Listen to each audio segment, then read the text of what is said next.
கடன் வாங்கி செஞ்சிடாதீங்க, அதையும் சொல்றேன்.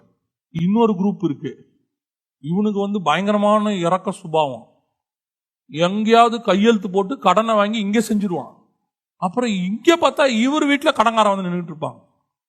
அன்னைக்கு ஒருத்தர் எங்கிட்ட சொல்றாரு, 3 லட்ச ரூபாய் கடன் ஆகி போச்சு. ஏன்னு கேட்டேன். அதுல ஒண்ணு கூட நான் வாங்கல பாஸ்டர்.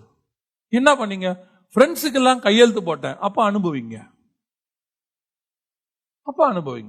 இறக்க சுபாவம் இருக்கணும். இயேசுநாதர் தெளிவா சொல்றாரு, புறாக்களை போல கபடற்றவர்களாய் இருங்கள், சர்வத்தை போல வினா உள்ளவர்களாயும் இருங்கள்.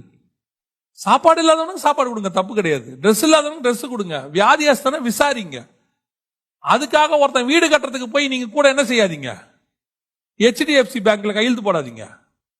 நானு அவர் ஆவிக்குரியவர் நினைச்சுதான் போட்டேன். ஆண்டவர் அப்படிலாம் இங்க சொல்லல.